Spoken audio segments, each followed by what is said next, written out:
항쟁위 기관차 11호로 전쟁 계엄 중 당과 투쟁. 모든 면에서 우월한 반제 진영의 승리는 확정적이다. 우리는 이길 수 있는가? 우리 민중은 이 전쟁, 3차 세계대전에서 승리해 2차 세계대전 때처럼 새로운 대고조를 맞이할 것인가? 3차 세계대전은 이미 진행 중이다. 1차, 2차 세계대전의 시작에 비하면 3차 세계대전은 훨씬 광범위하고 격렬하다. 우크라이나에서 전쟁이 진행 중이고 키예프 당국은 나토의 조종과 방조 아래 러시아 영토 쿠르스크를 침공했다. 서아시아에서는 이미 지역전쟁으로 화했다. 어느 누구도 5차 서아시아전을 의심하지 않는다. 보수 언론조차 우크라이나전도 동유럽전으로 확대될 것이라고 보도하기 시작했다.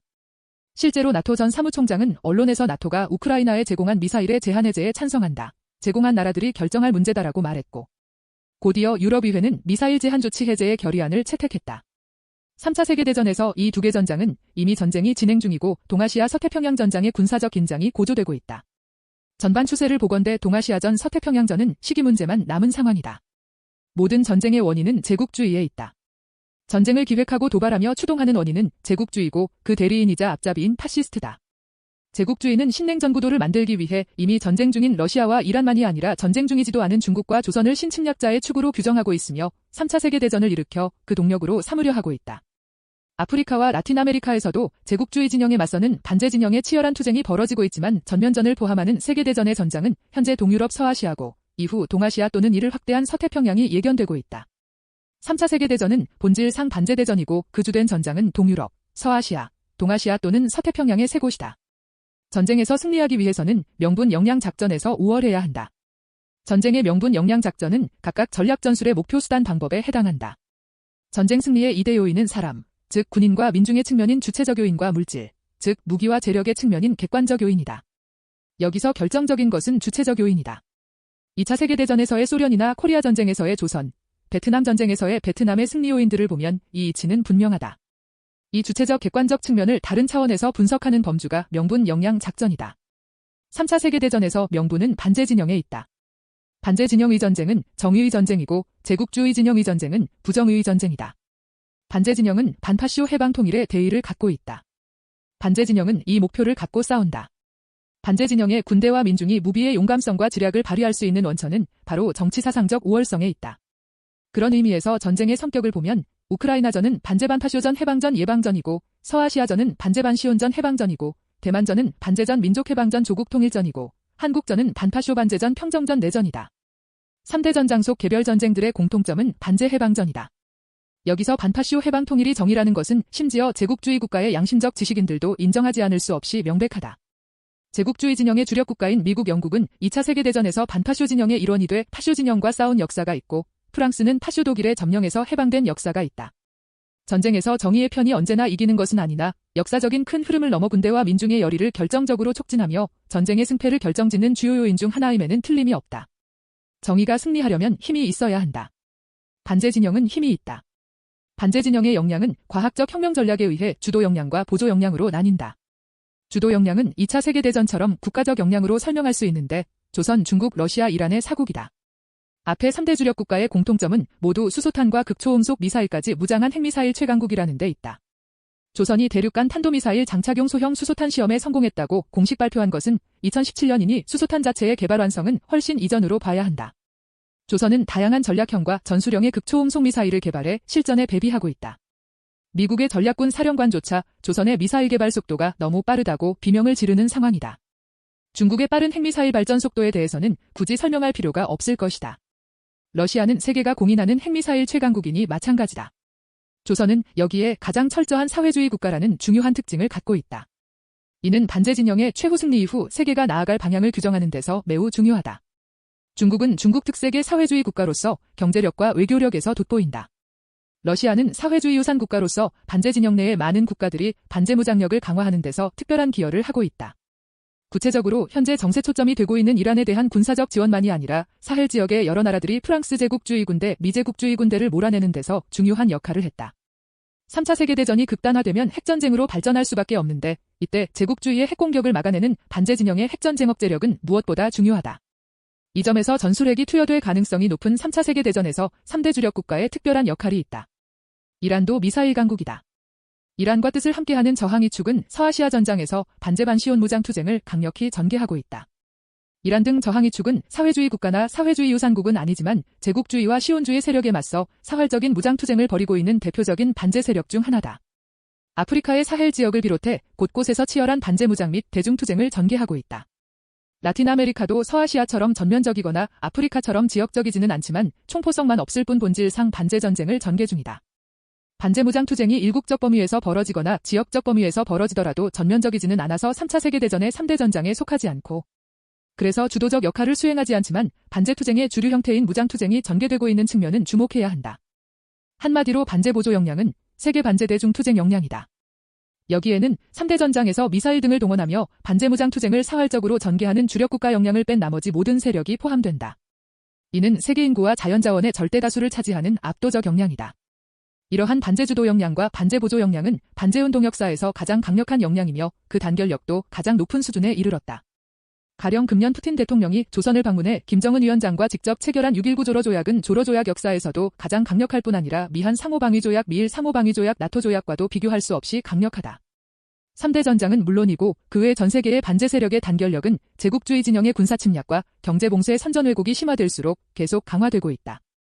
반제 주도 역량에서 사회주의 역량은 3대 주력 국가 중 2대 주력 국가를 형성하고 있으며 이 중 조선은 사회주의 이념에서나 자주자립 자위원 측에서나 가장 철저하다는 점, 중국과 러시아가 반제 진영 내에서 굳게 단결하고 있다는 점, 이란 등 저항이 축의 반제 무장 투쟁이 20억 이슬람 세력을 반제 진영으로 견인하고 있다는 점, 아프리카와 라틴 아메리카에서의 반제 투쟁이 강화되고 있다는 점 등이 돋보인다. 전쟁에서는 역량만이 아니라 작전도 못지않게 중요하다. 군사 역량이 강해도 군사작전이 잘못되면 패배할 수 있는 것이 전쟁이다. 2차 세계대전에서 소련이 승리한 데는 명분과 역량 못지않게 작전에서도 우위에 있었기 때문이다. 수많은 다양한 전투에서 승리할 뿐 아니라 2차 세계대전 전체를 관통하는 전략을 세운 주고보를 명장으로 영웅으로 높이 평가하는 이유가 여기에 있다. 반제 진영의 작전에서 기본은 무장투쟁과 대중투쟁의 결합이다. 전자는 무력, 후자는 민중의 기본 투쟁 방식이다. 세계대전인 만큼 무장투쟁이 반제투쟁의 주류일 수밖에 없다. 일반적으로도 제국주의에 반대해 민족해방이나 계급해방을 실현하는 투쟁에서 주류는 무장투쟁이다. 현대전은 첨단 무기가 동원되는 첨단전일 뿐 아니라 국가의 명운을 걸고 모든 역량이 동원되는 총력전이다. 이는 모든 무력과 함께 모든 민중이 함께 전쟁에 나서는 전민항전의 성격을 띈다는 것을 의미한다. 그런 의미에서 2024년 1월 15일 조선의 김정은 최고 리더가 최고인민회의 시정연설에서 선언한 전민항전을 주목할 필요가 있다. 전민항전은 반제 진영의 기본 투쟁 방식이다. 제국주의 진영은 절대로 이런 투쟁 방식을 구사할 수 없다. 반제 진영이 제국주의 진영에 비해 기본 투쟁 방식에서 절대적 우위를 차지하고 있는 이유가 여기에 있다. 이런 전민항전을 전제로 반제 진영은 역사적으로 다양한 전술과 작전을 펼쳐 승리를 이룩했다. 2차 세계대전을 전후해서 세계혁명 세력 반제 세력은 소련의 소모전, 중국의 지구전, 조선의 유격전, 기타 진지전 등 오늘에도 참고해야 할 유용한 실전 경험이 있다. 여기에 첨단 무기가 사용되는 현대전의 특성과 제국주의 진영이 3대 전장에서 구사하고 있는 전술을 당연히 중요하게 감안해야 한다. 현재 제국주의 진영은 작전에서 대리전, 원정전, 국지전, 비핵혼합전을 기본으로 삼고 있다. 미제국주의와 유럽제국주의를 주축으로 하는 제국주의 진영은 우크라이나전에서 키예프 당국, 서아시아전에서 네타냐후 이스라엘 정부를 앞세우는 대리전 전술을 구사하고 있다. 이는 한국전, 대만전에서도 동일하고 이 전쟁이 동아시아 서태평양으로 확대돼도 마찬가지다.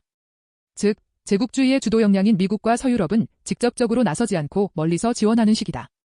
제국주의 진영은 3차 세계대전이 세계전장에 한정된 지역전쟁, 지역범위의 국지전으로 추진 중이다. 그리고 상대를 신침략자의 축으로 규정하기 위해 러시아, 중국, 조선이 전술핵을 사용하도록 유도 도발하고 있다. 제국주의 진영은 자국도 전술핵을 쓸 경우 자칫 상호본토에 대한 전략핵 무기 투사, 즉 상호합증 파괴가 일어날 수 있다는 점을 가장 두려워하고 있다. 반제 진영에게 핵무기는 제국주의 진영의 핵공격을 억제하는 핵전쟁 억제력의 본질적 사명의에 제국주의 진영을 핵공포에 몰아넣는 위력한 무기가 되고 있다. 다시 말해 제국주의 진영은 이 전쟁에서 반드시 이긴다는 것이 아니라 러시아와 이란, 중국과 조선을 이번 전쟁은 최대한 국력을 소모시키는 한편 신침략자의 축으로 규정하고 고립시켜 세계적 범위에서 신냉전 구도를 형성하며 냉전 때처럼 장기전으로 해서 최후 승리를 도모한다는 것이다. 제국주의 진영은 목표에서 이미 제한적이다. 이는 곧 반제 진영의 주력 국가들이 직접 나서서 본토 가까이에서의 전장이 가지는 이점도 최대한 이용하면서 때로는 소모전이나 지구전으로, 때로는 전격전으로 모든 역량을 투여하는 사활적인 총력전 전면전을 전개한다면 반제 진영이 이길 수밖에 없다는 의미가 된다. 실제로 우크라이나전에서 미국을 포함하는 나토의 천문학적인 지원에도 불구하고 러시아가 승리하고 있으며 서아시아에서도 이라는 탄도미사일들로 이스라엘의 방공망을 뚫고 원하는 곳들을 집중 타격할 수 있음을 입증시켰다. 그리고 동아시아 서태평양에서는 결국 핵무장국가인 미국 혼자서 핵무장국가들인 조선, 중국, 러시아 3국을 상대해야 한다. 여기서 조선과 중국은 반드시 승리하겠다며 모든 것을 투여할 의지가 확고하다. 한편 미국을 추종하는 다른 비핵국가들은 여차하면 전술핵이 오고 가는 이 대결전에서는 별 의미가 없다. 3차 세계대전의 주전장이자 승패를 좌우할 동아시아 서태평양에서의 전쟁에서도 반제 진영은 압도적 우위를 차지하고 있다. 제국주의 진영은 전투에서 지고 전쟁에서 이기겠다지만 이 전투에서의 패배는 그것이 곧 전쟁에서의 패배를 의미할 정도로 결정적이다. 동유럽에서의 러시아의 승리, 서아시아에서의 이란 등 저항이축의 승리, 동아시아 서태평양에서의 조선과 중국의 승리는 각각의 전장에서 제국주의 세력을 패배시키며 오랫동안의 수건을 이뤄내 군사 정치 경제면에서의 일대비약을 이룰 전환적 계기가 되는 한편 제국주의 진영은 나토와 유럽연합에서의 집단 탈퇴, 미국 달러 패권의 몰락, 브릭스와 상하이 협력기구의 집단 가입 등 치명적인 후과를 맞게 될 것이다. 이는 전 세계적 범위에서 민족해방혁명을 이룩하는 나라들이 쏙쏙 등장하고 사회주의 혁명으로의 전환이 다시 시작되는 역사의 새로운 대고조기로 이어질 것이다. 제국주의 진영이 자신의 최악인 정치 경제적 위기를 모면하기 위해 무한대한 탐욕에 근거해 경제 일군사화를 촉진하고 독점적 고유 이윤을 착취하기 위해 벌이는 이번 전쟁은 목표 수단 방법의 모든 면에서 한계와 오류가 뚜렷하다. 명분 영양 작전의 모든 면에서 우월한 반제 진영의 승리는 확정적이다. 제국주의 진영은 스스로 저지른 3차 세계대전의 불길 속에서 2차 세계대전 시기 파쇼 진영이 그러했듯이 타죽고 말 것이다. 동유럽과 서아시아의 전장에서, 동아시아 서태평양의 전장에서, 그리고 아프리카와 라틴 아메리카, 세계 곳곳에서 투쟁하는 민중에 의해 제국주의는 비참하게 패배할 것이다. 3차 세계대전에서의 반제 진영의 승리는 아프리카를 비롯한 전 세계의 자주화와 평화, 민중민주주의와 사회주의를 촉진하는 결정적 계기가 될 것이다. 우리 민중은 반드시 승리한다.